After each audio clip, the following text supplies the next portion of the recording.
Welcome back, everyone. This is the second episode of Magic World. So, I believe we are going to make a house or a small hut today. But right now it's nighttime and there are a lot of googlies and uglies waiting outside just for me. Well, since I'm the only character in this game that they really care about. So, let's see, what do we have to actually count? We've got a research note. Let's take a look at that while nighttime is here. We got some barley to turn into wheat, a life essence, a piece of cobblestone, some coal, torches, tools, sand, bread. Okay, and only 6 pieces of wood, so we will need wood ASAP. And it looks like it's just now turning night just recently, so we're gonna have a little wait for us. So let's take a look at this research note if it's possible. Right click. Okay, so it says, Day 1, we heard a rumor on the marketplace that there is a hidden altar, which, if anyone that unravels its secret, they will gain tremendous power. So we packed up everything to find this altar. Day 26. All this time we have been traveling across oceans, through deserts and deep jungles, thinking we would find this elusive altar and unlock its power. But we are exhausted and our crew is dehydrated by heat. Will we ever find it? Day 31. I am not wanting to be excited, but we finally found it, the hidden altar. It's just as the rumor described it, but there is not just one altar here. There is an underground city, holds hundreds, ranging from 1 to 4 steps high, with strange obelisks like structures in the corners. Day 32. After doing some research on the altars, we did a gruesome discovery on the altars. We found skulls and heads. Something inside me says to leave all this alone, but in the name of science, we must push on. Day 51.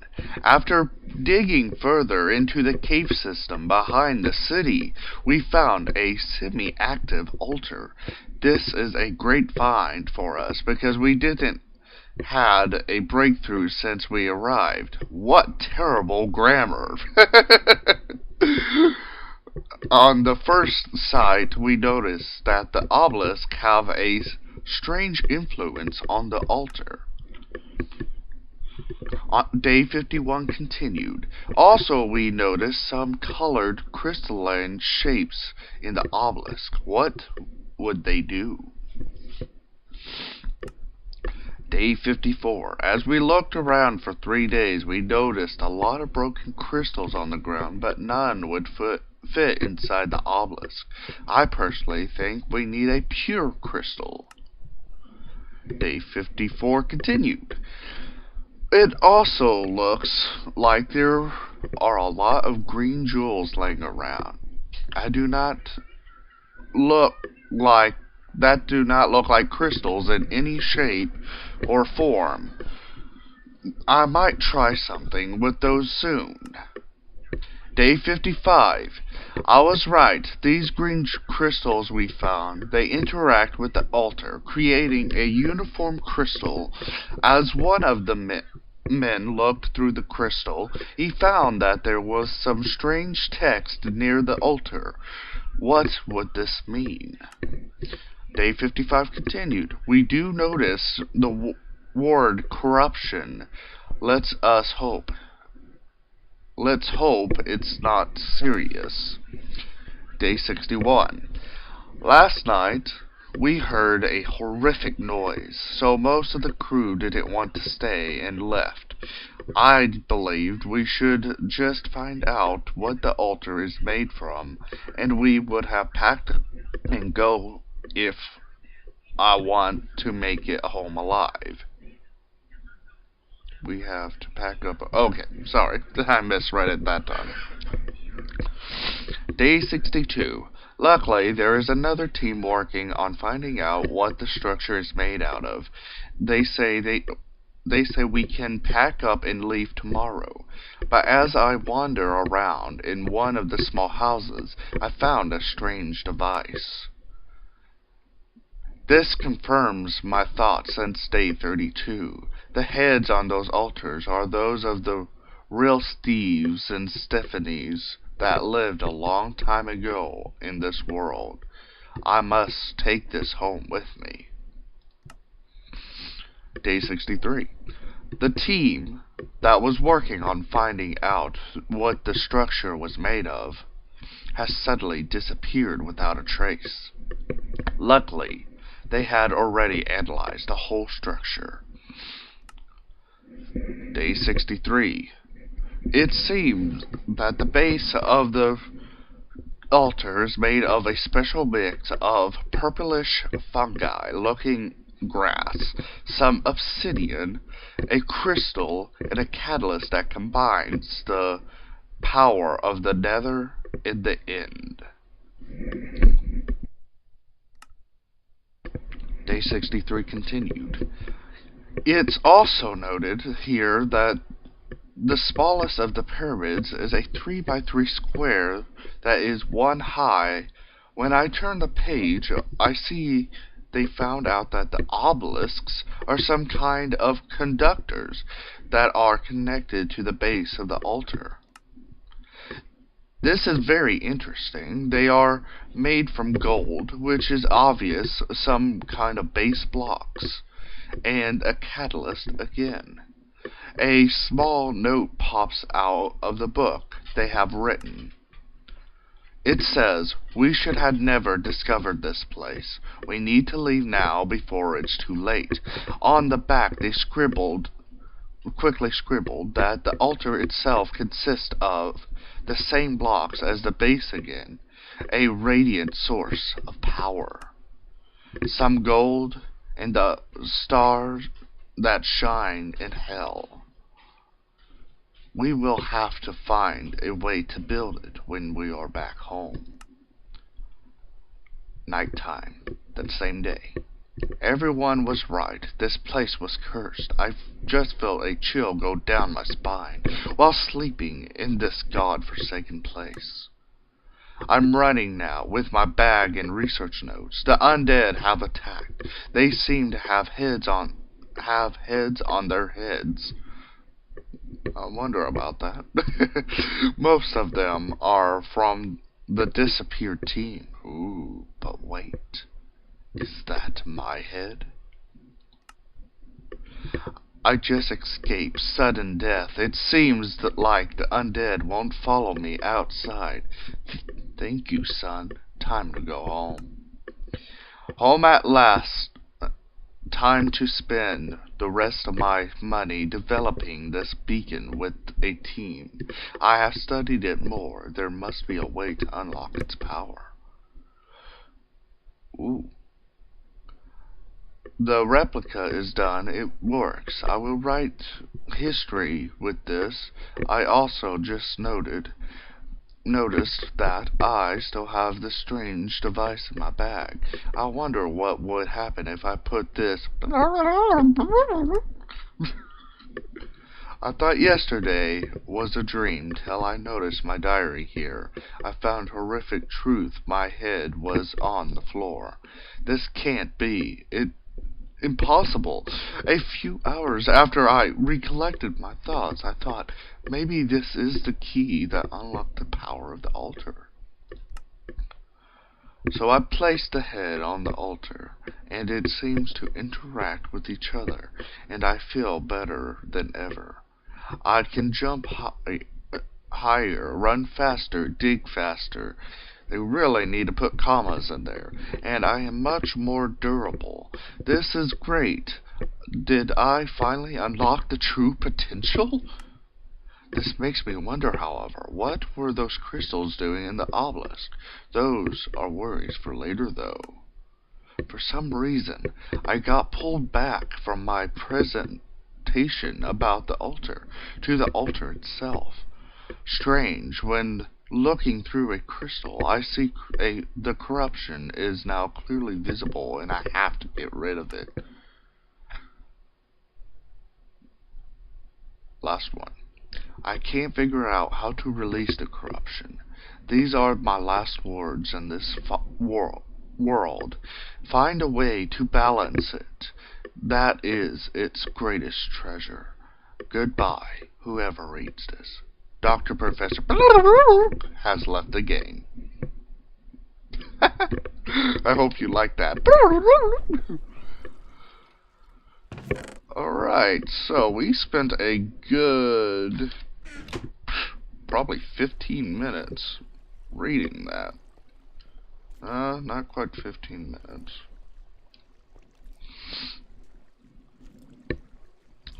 Well,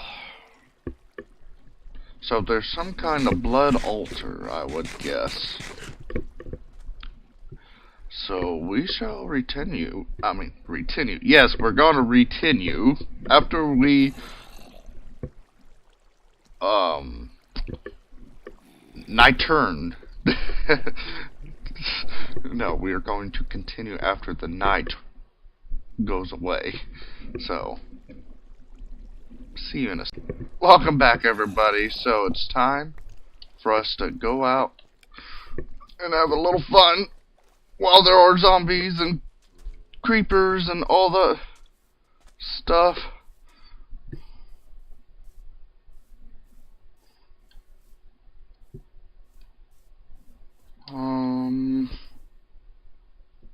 I don't see anything except all these pretty ladies.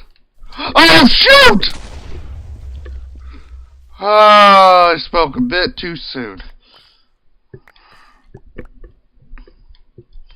Well,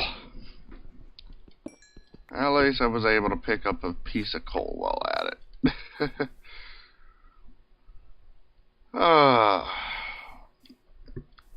Alright, so we are going to need to build our house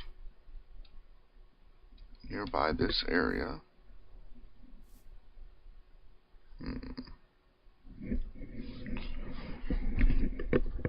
That way we don't forget our location.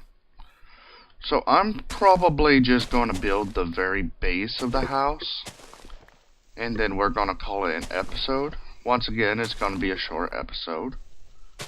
We're just starting out, and not a lot to do, and I've got work here shortly.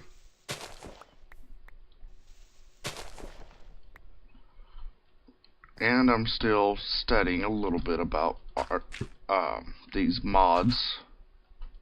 That's another thing why I'm not sure what to do, is because, heck, we have a shipload of mods to take care of here. There we go. That should be a halfway decent place to put a mud house. Just kidding. Excuse the coughing. Oh, hey, don't hurt yourself like that, Miss Dryad.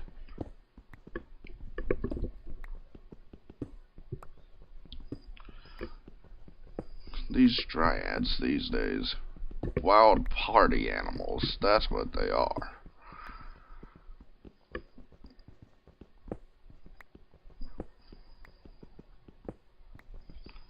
So I'm thinking perhaps we're going to make a nice house for this time.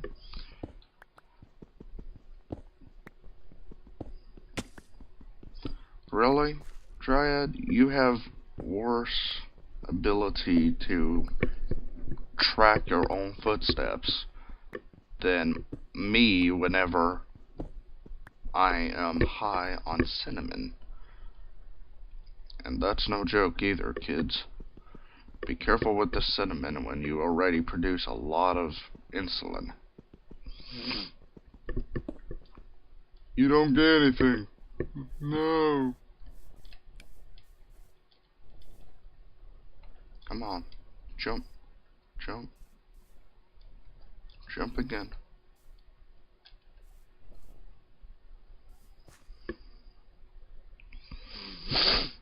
Okay. Yes.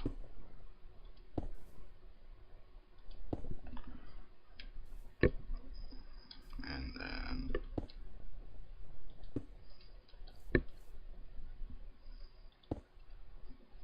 I didn't bring any wood on me, but I highly doubt I have enough wood. Okay, so how I do my building is I go stilt, wall, window, wall, yeah, and then stilt. But since this is going to be the front door, there's no windows there.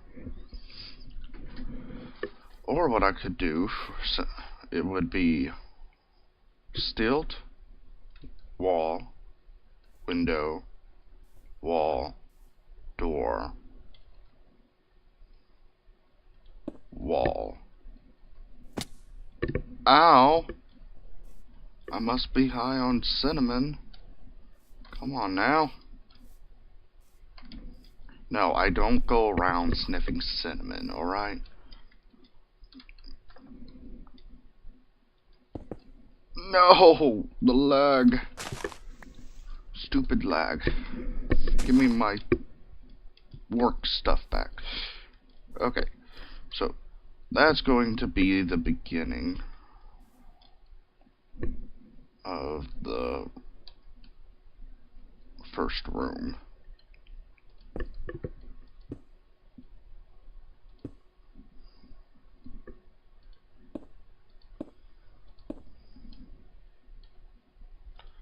And there we go.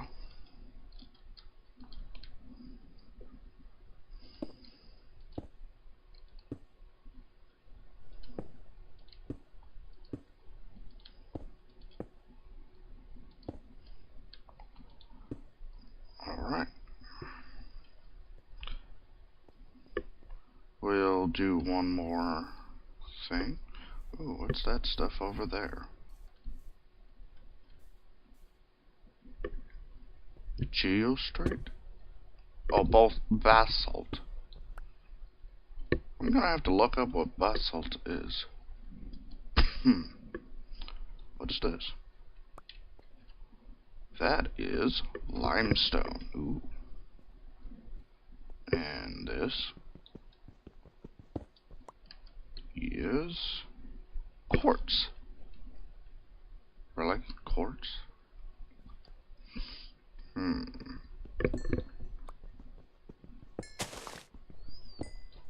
don't know. This is a nice little mining area right here.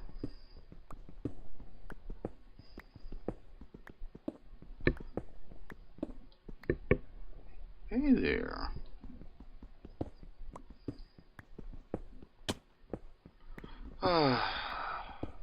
These party animals.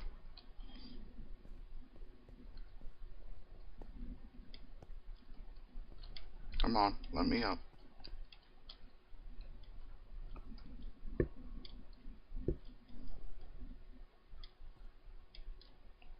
Jump. Jump, KingRayRay, jump.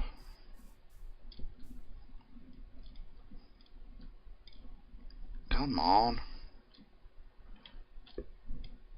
I do not know why I'm lagging so bad this time. I don't lag this bad on normal Minecraft. There's not a lot of mods going on in this one. Maybe 12 at most. Oh! That hurt! My ankle! Just listening to it is enough to hurt someone. Alright, now back to building. Goodness gracious. Alright, so Next thing we need is to make the living room.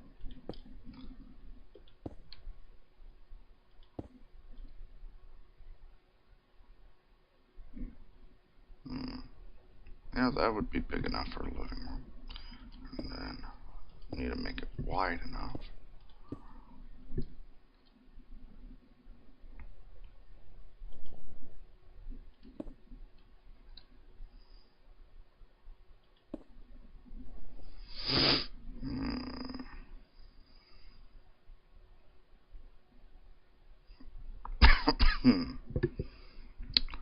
Let's see here. It's difficult to even think about this. Okay, so support beam there, support beam, support beam, and then wall, window, window, wall.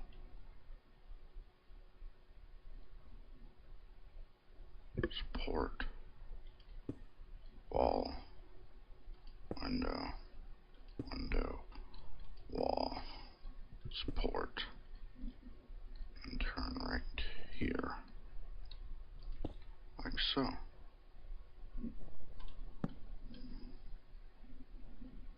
Wall, window, window, wall, support, wall, window, window, wall, support, support.